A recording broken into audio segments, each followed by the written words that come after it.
그날 마을 회관 안에 시끌벅적하던 웃음소리가 찬물을 끼얹은 듯 멈췄습니다.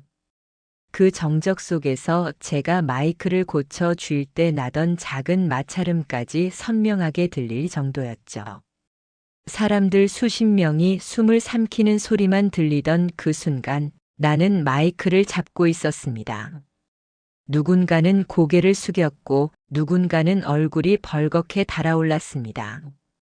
늘 웃으며 사람들 앞에 서던 그 사람은 그날 처음으로 아무 말도 하지 못했습니다. 나는 소리를 높이지도 울지도 않았습니다. 그저 준비해 둔 말을 차분히 꺼냈을 뿐이었습니다. 그 말 몇 마디로 오랫동안 당연하게 굳어있던 관계의 순서가 사람들 앞에서 완전히 뒤집혔습니다. 그 자리에 있던 사람들 대부분은 나를 다시 보게 되었다고 말했습니다. 그리고 그날 이후 누군가는 더 이상 그 회관에 나오지 않게 되었습니다. 왜 내가 그 자리에 서게 되었는지, 왜 평생 조용히 웃기만 하던 내가 모두가 보는 앞에서 마이크를 잡았는지 지금부터 그 이야기를 하려 합니다. 이 이야기가 끝날 때쯤이면 아마 이런 생각이 들지도 모릅니다. 참는 게 꼭 약한 건 아니었구나. 이 이야기가 끝까지 궁금하시다면 구독과 좋아요는 큰 힘이 됩니다. 나는 원래 말을 아끼는 사람입니다. 젊을 때부터 그랬고 남편을 먼저 보내고 난 뒤에는 더 그랬습니다. 혼자가 되면 말이 많아지면 안 된다는 생각을 나도 모르게 하고 살았습니다. 괜히 한마디 했다가 혼자 되더니 성격 변했다. 이제는 까다롭다. 이런 말이 돌아오는 게 싫었습니다. 그래서 웬만한 말에는 웃고 넘겼습니다. 기분이 상해도 속이 뒤집혀도 그럴 수도 있지 하면서 말입니다. 동네 모임에 나가면 늘 비슷한 자리에 앉았습니다. 눈에 띄지도 않고 굳이 중심으로 들어가지도 않는 자리. 그런데 이상하게도 그 자리에만 가면 꼭 나를 향해 말이 하나씩 날아왔습니다. 대놓고 무례한 말은 아니었습니다. 그래서 더 애매했습니다. 웃으면서 던지는 말, 걱정인 척 얻는 말, 조언이라는 이름으로 붙는 말들.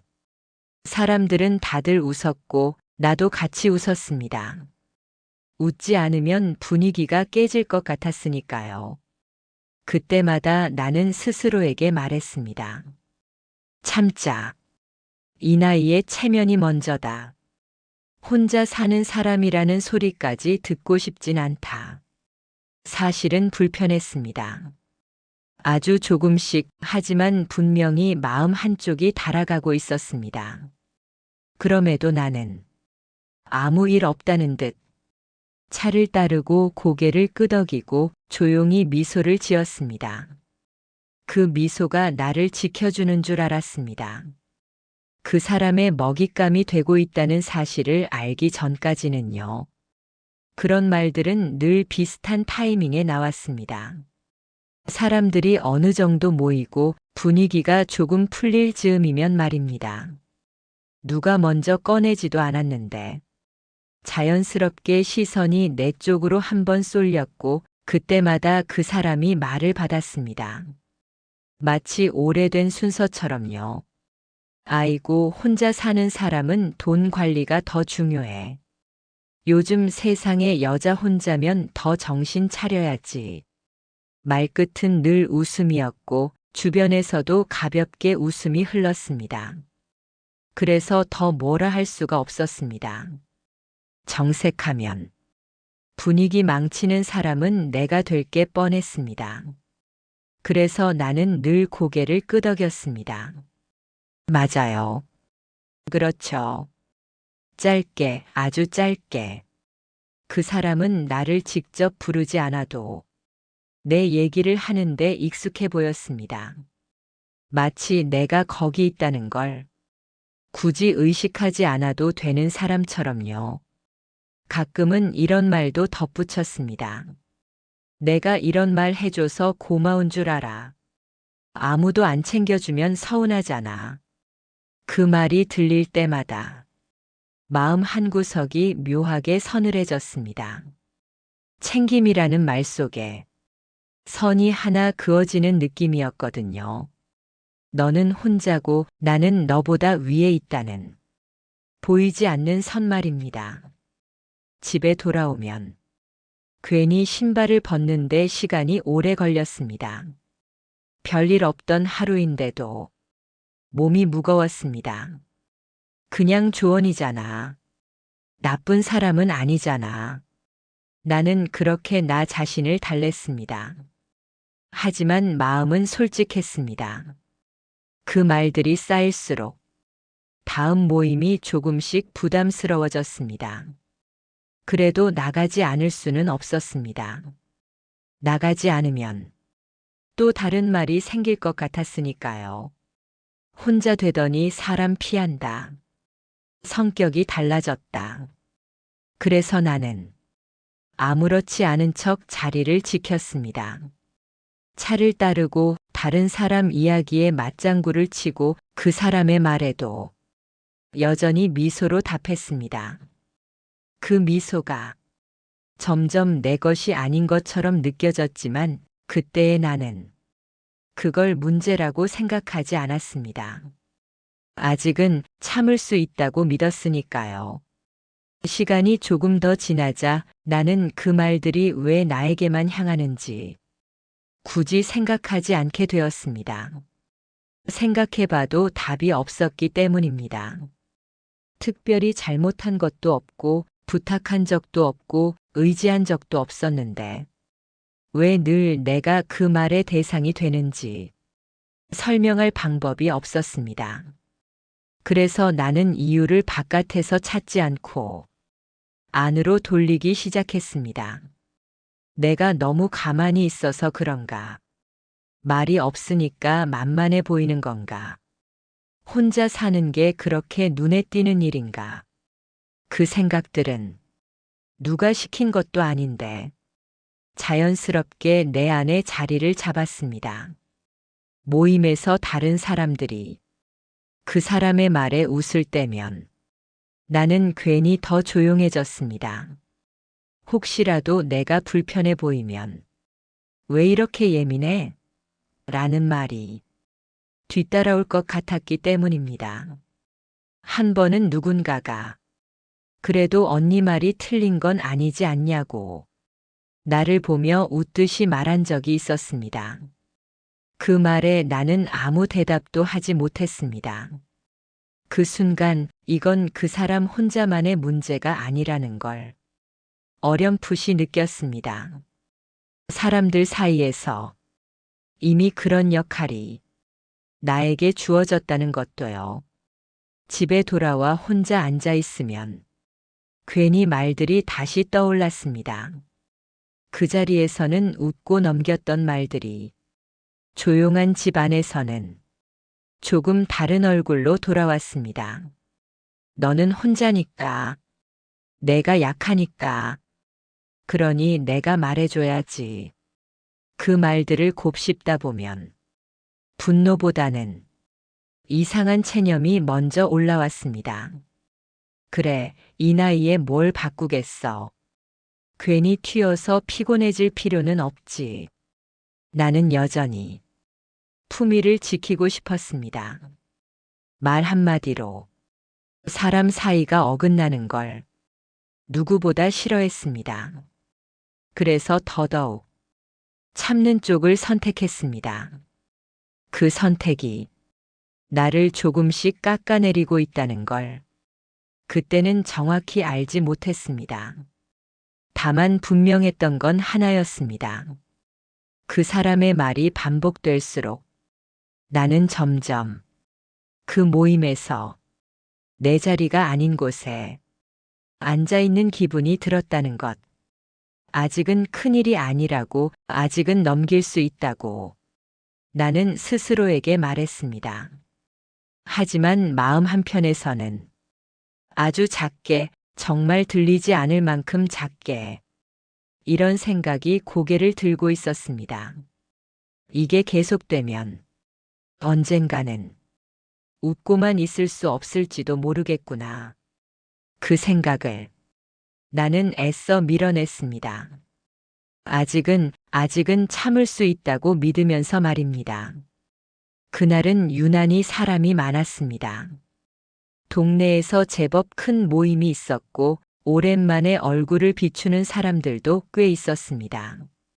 나는 늘 그렇듯 눈에 띄지 않는 자리에 앉아 있었습니다. 괜히 앞자리에 앉았다가 또 말 한마디 듣게 될까 봐서였습니다. 처음엔 평범한 이야기들이 오갔습니다. 날씨 얘기, 건강 얘기, 누구네 손주가 학교에 들어갔다는 얘기까지.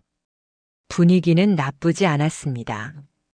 그런데 누군가 생활비 이야기를 꺼낸 순간 자연스럽게 그 사람의 시선이 나에게로 옮겨왔습니다. 아, 혼자 사는 사람은 더 계산적이어야 해. 웃으면서 한 말이었지만 말끝은 묘하게 단정적이었습니다. 순간 주변이 조용해졌고 나는 반사적으로 고개를 끄덕였습니다. 몸이 먼저 반응한 것이었습니다. 그러자 그 사람은 기다렸다는 듯 말을 이었습니다. 남편도 없으니까 돈 새는 구멍 더 잘 막아야지. 그 말이 공기 속에 떨어졌을 때 누군가는 헛웃음을 지었고 누군가는 고개를 돌렸습니다. 아무도 정색하지는 않았습니다. 나는 웃었습니다. 웃지 않으면 그 말이 더 크게 들릴 것 같았기 때문입니다. 마치 내가 문제 삼는 순간 예민한 사람이 되어버릴 것 같아서요. 그 사람은 그 미소를 확인하곤 더 편안해진 표정으로 말을 이어갔습니다. 그래서 내가 늘 말해주잖아. 내가 너 챙겨주는 거야. 그 말에서 나는 처음으로 조언이라는 단어가 얼마나 폭력적일 수 있는지 느꼈습니다. 챙김이라는 말 안에 동정이 들어있었고 동정 안에는 분명한 위아래가 숨어 있었습니다. 그날 이후로 그 사람의 말은 조금 더 직접적으로 변했습니다. 혼자니까 외롭지? 아들한테 너무 기대면 안 돼. 요즘은 여자 혼자 살면 더 조심해야 해. 말들은 모두 너를 위한 말의 얼굴을 하고 있었지만 이상하게도 듣고 나면 마음이 작아졌습니다. 집에 돌아와 거울을 보며 문득 이런 생각이 들었습니다. 나는 왜 저 말들을 매번 웃으면서 받아내고 있을까? 그 질문에 바로 답하지는 못했습니다. 다만 분명한 건 이제는 더 이상 아무 일도 아닌 일로 넘길 수 없게 되었다는 사실이었습니다. 그날 이후로 나는 모임에 나갈 때 괜히 옷매무새를 더 살폈고 말을 더 아끼게 되었습니다. 그리고 마음 깊은 곳에서는 이런 생각이 조용히 자리 잡기 시작했습니다. 이건 조언이 아니다. 이건 사람을 낮추는 방식이다. 아직 나는 그 생각을 밖으로 꺼내지 않았습니다.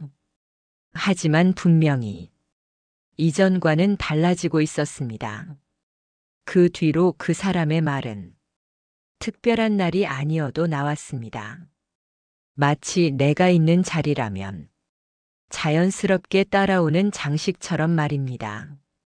사람들 앞에서 내 이름이 굳이 불리지 않아도 모두가 누굴 두고 하는 말인지 알 수 있었습니다. 혼자 살면 말이 없어진다니까. 그래도 저렇게 얌전하니까 다행이지. 그 말들에 사람들은 가볍게 웃었습니다. 웃음은 짧았고 곧 다른 이야기로 넘어갔습니다. 아무도 나를 보지 않았고 아무도 그 말을 문제 삼지 않았습니다. 그 침묵이 그 사람에게는 허락처럼 느껴졌을지도 모릅니다. 나는 그때마다 차를 따르거나 휴대폰을 보는 척하며 시선을 피했습니다. 눈을 마주치면 또 무슨 말이 나올 것 같았으니까요. 한 번은 사별 이야기가 아무렇지 않게 나왔습니다. 누군가가 그래도 혼자 살면 자유롭지 않냐고 웃으며 말하자 그 사람은 바로 받아쳤습니다. 자유는 무슨, 혼자니까 더 불안하지. 그 말이 떨어지자 분위기가 잠시 어색해졌습니다. 하지만 그 어색함은 누군가의 농담으로 금세 덮였습니다. 나는 그날 집에 돌아와 식탁에 한참을 앉아 있었습니다. 배가 고픈지도 몰랐습니다. 머릿속에서는 그 말이 계속 맴돌았습니다. 불안하다. 그 사람은 늘 나를 그렇게 정의하고 있었습니다. 혼자라는 이유 하나로 말입니다. 그날 이후로 모임에서 나는 점점 더 대상이 되어갔습니다. 누군가는 내게 조심스럽게 말했습니다. 언니 말도 너무 마음에 담지 마. 그 말조차 위로라기보다는 참으라는 말처럼 들렸습니다. 나는 더 말수가 줄었습니다. 필요한 말만 했고 쓸데없는 설명은 하지 않았습니다. 그러면 괜히 약점이 될 것 같았기 때문입니다. 하지만 마음은 달랐습니다. 웃음 뒤에 남는 찝찝함이 점점 길어졌습니다. 집에 돌아와도 그 자리가 떠올랐고 사람들의 웃음이 귀에서 쉽게 사라지지 않았습니다. 그럼에도 불구하고 나는 여전히 모임에 나갔습니다. 빠지기 시작하면 또 다른 말이 생길 게 뻔했으니까요. 왜 안 나오냐? 혼자 되더니 더 예민해졌다. 그 말들을 미리 듣느니 차라리 직접 듣는 게 낫다고 나는 스스로를 설득했습니다. 그렇게 나는 아무 말도 하지 않으면서 조용히 견디는 사람이 되어가고 있었습니다.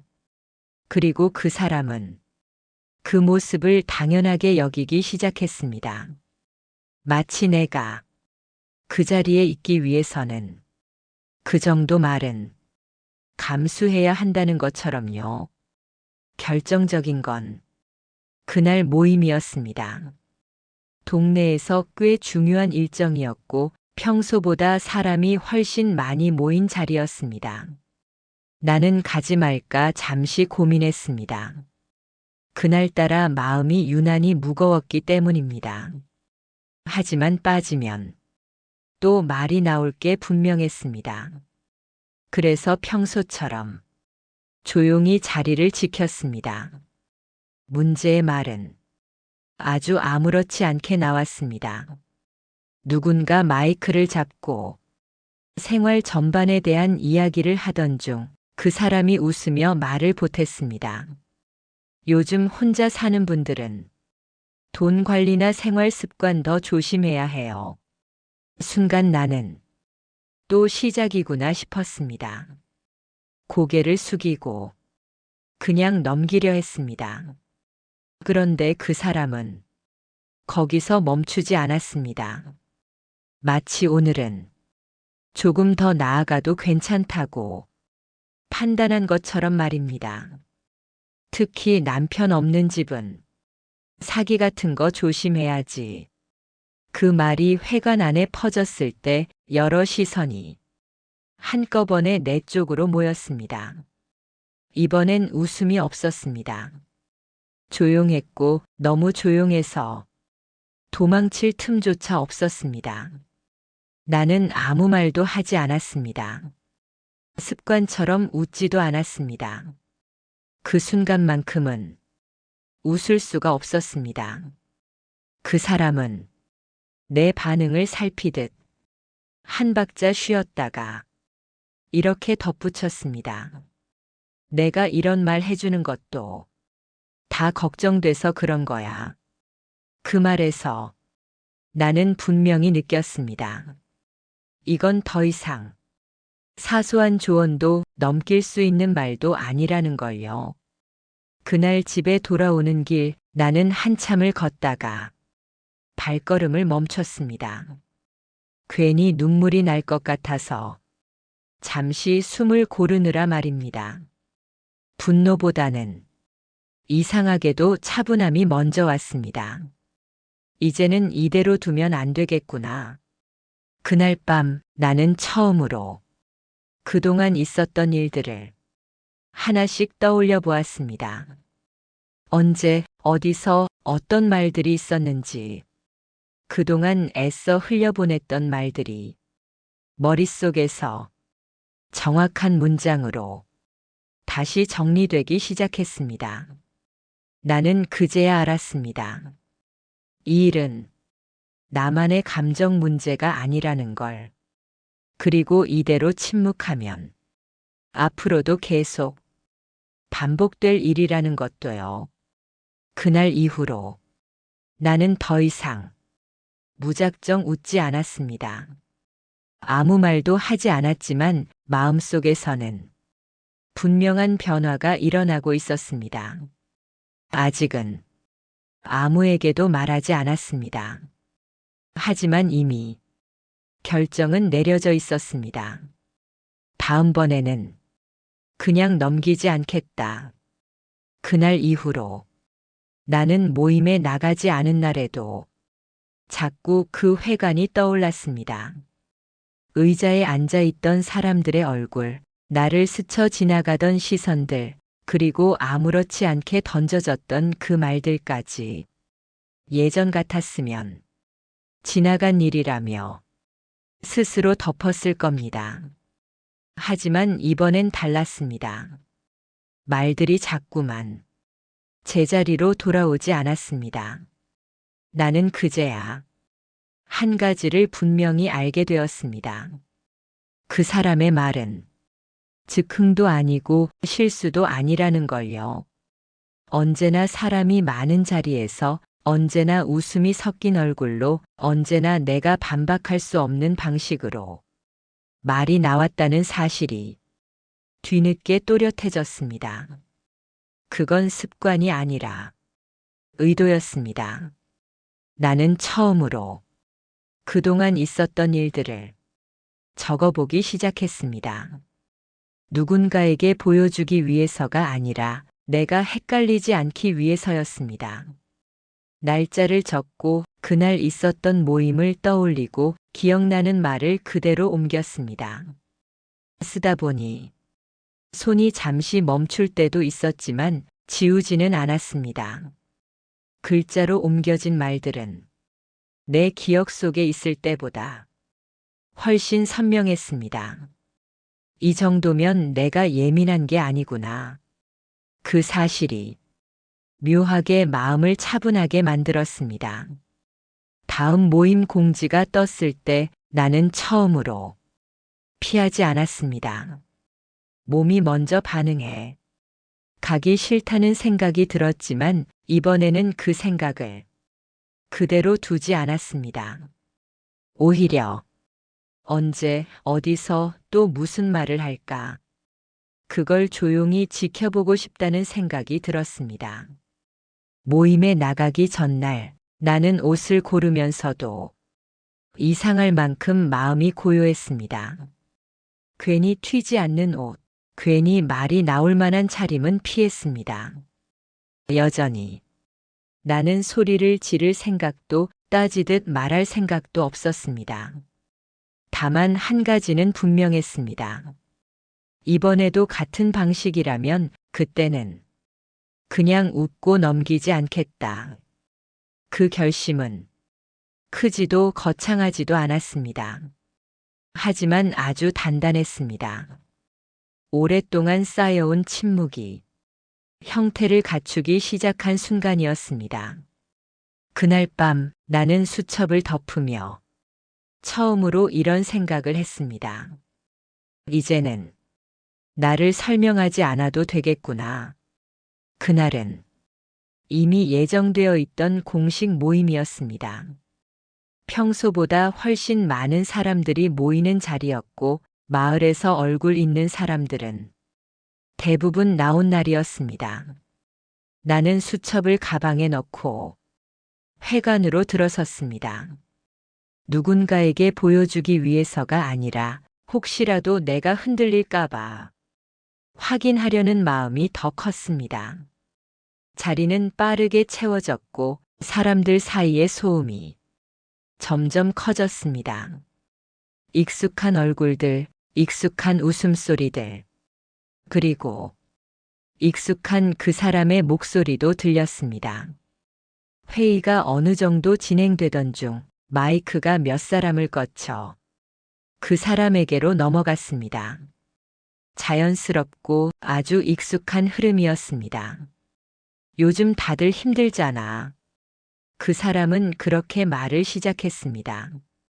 걱정하는 얼굴, 위로하는 말투였습니다.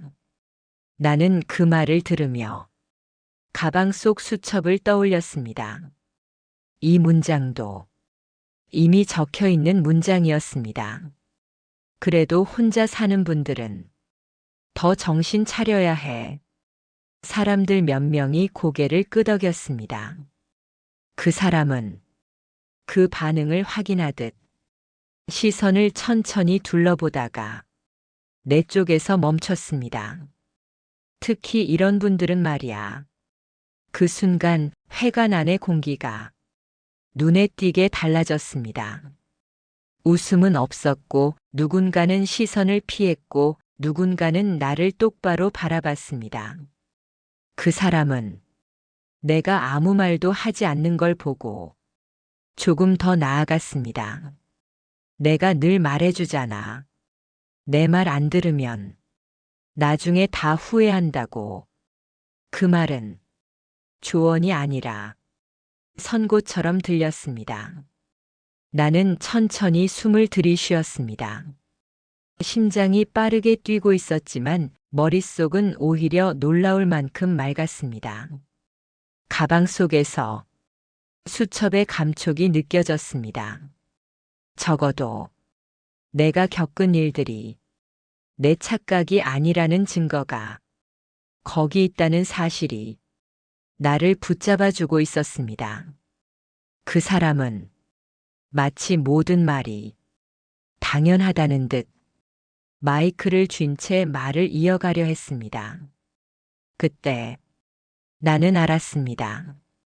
지금 이 순간을 넘기면 앞으로도 똑같을 거라는 걸. 이번에도 웃으면, 이번에도 고개를 끄덕이면 이 자리는 영원히 바뀌지 않을 거라는 걸요. 나는 자리에서 천천히 일어섰습니다. 갑작스러운 움직임에 몇몇 사람이 놀란 듯 나를 쳐다봤습니다. 그리고 그 사람이 잠시 말을 멈춘 사이 마이크가 내 앞에 놓여 있었습니다. 그 짧은 정적 속에서 회관 안에 있던 사람들 모두가 같은 생각을 하고 있다는 걸 나는 느낄 수 있었습니다. 설마 이 사람이? 나는 마이크를 바로 잡았습니다. 회관 안은 숨소리까지 들릴 만큼 조용해졌습니다. 내가 마이크를 잡고 있다는 사실보다 내가 자리에서 일어났다는 것 자체가 사람들에게는 더 큰 사건이었던 것 같습니다. 나는 잠시 마이크를 잡은 손을 내려다봤습니다. 떨리고 있었지만 놓치고 싶지는 않았습니다. 그리고 천천히, 아주 천천히 입을 열었습니다. 큰 소리는 아니었습니다. 오히려 평소보다 더 낮고 차분한 목소리였습니다. 언니가 늘 저를 걱정해 주신다고 하셨죠. 그 사람의 얼굴에 잠깐 미소가 떠올랐습니다. 자신의 말이 통할 거라 믿는 표정이었습니다. 나는 그 미소를 보며 말을 이어갔습니다. 그래서 제가 한번 정리를 해봤습니다. 사람들 몇 명이 고개를 들었습니다. 그제야 회관안의 시선이 모두 나에게로 모였습니다. 작년 봄 모임에서 혼자 사는 사람은 돈 관리부터 배워야 한다고 하셨고요. 잠깐 숨을 고른 뒤 다시 말을 이었습니다. 여름 회식 자리에서는 남편 없는 집은 사기 조심해야 한다고 하셨습니다. 회관 안에서 누군가가 작게 숨을 들이마시는 소리가 들렸습니다. 웃음은 나오지 않았습니다. 그 사람의 표정이 조금 굳어졌습니다. 하지만 나는 멈추지 않았습니다. 지난달에는 혼자 있으니 외로워서 판단이 흐려질 수 있다고도 하셨죠. 나는 그제야 그 사람을 똑바로 바라봤습니다. 언니는 늘 걱정이라고 하셨지만 그 말들이 나올 때마다 사람들은 저를 보고 웃었습니다. 그 사람은 마이크를 다시 잡으려 했습니다. 하지만 이미 모두의 시선이 그 행동을 막고 있었습니다. 나는 마지막으로 한 박자 더 쉬었다가 조용히 말했습니다. 언니 덕분에 저도 하나 깨달은 게 있습니다. 회관 안이 더 조용해졌습니다. 아, 이건 조언이 아니라 사람 하나를 계속 낮춰야만 유지되는 관계구나. 그 말이 떨어지자 누군가 고개를 숙였고 누군가는 그 사람을 바라봤습니다. 그 사람은 웃으며 말하려 했습니다. 왜 이렇게 예민하게 받아들여? 하지만 그 말은 공기 중에서 힘을 잃었습니다. 나는 고개를 끄덕이며 마지막 말을 덧붙였습니다. 이제는 저 걱정은 그만하셔도 됩니다. 그리고 아주 또렷하게 단정하게 말했습니다. 언니 인생이 공허해서 남의 인생을 조언으로 깎아내리지 않아도 괜찮을 만큼은 제가 제 삶을 잘 살고 있으니까요. 그 순간 회관 안의 공기가 완전히 바뀌었습니다. 그 사람은 아무 말도 하지 못한 채 마이크를 내려놓았습니다. 말빨도 연장자라는 위치도 그날만큼은 아무 힘이 없었습니다. 누군가는 고개를 끄덕였고 누군가는 천천히 박수를 쳤습니다. 크지는 않았지만 그 어떤 소리보다 분명한 반응이었습니다. 그 사람은 자리에 앉지 못했습니다. 잠시 서 있다가 아무 말 없이 회관을 나갔습니다. 그리고 나는 그 자리에 남아 있었습니다. 소리를 높이지 않았고 울지도 않았습니다. 하지만 그날 이후로 그 회관에서 나를 향해 웃으며 조언을 던지는 사람은 더 이상 없었습니다. 그날 이후로 마을 회관은 예전과 같지 않았습니다.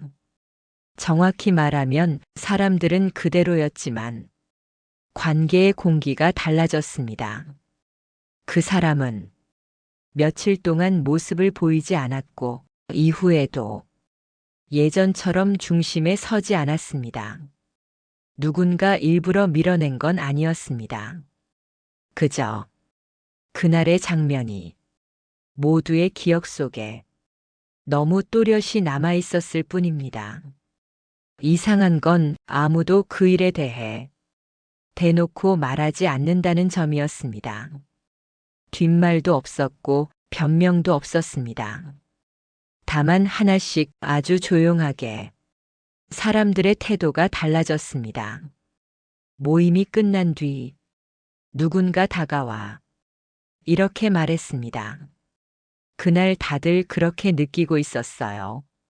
또 다른 사람은 내 손을 잡고 작게 웃으며 말했습니다. 속이 다 시원하더라고요. 그 말들을 들으면서도 나는 크게 반응하지 않았습니다.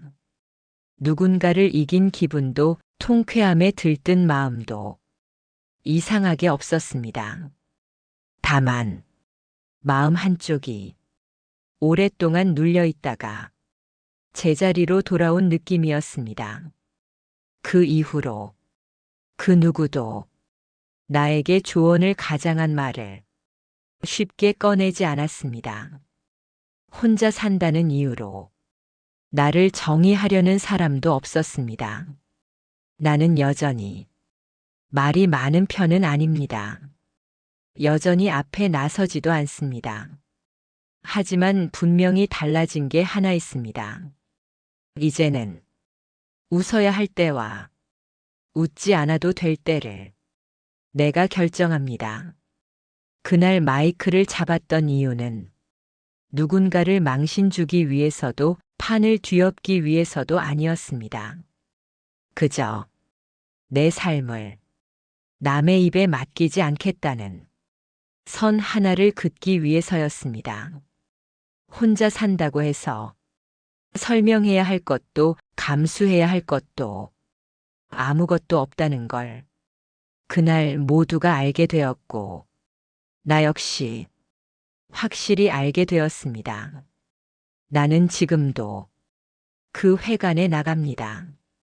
다만 예전처럼 작아진 마음으로 앉아 있지는 않습니다.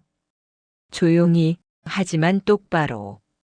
그게 그날 이후 내가 선택한 삶의 방식입니다. 여러분이라면 이 상황에서 끝까지 참고 넘기셨을까요? 아니면 저처럼 한마디 하셨을까요? 생각이 다르셔도 괜찮으니 댓글로 여러분 이야기를 들려주세요. 이런 이야기들이 계속 이어지길 바라신다면 좋아요와 구독은 큰 힘이 됩니다.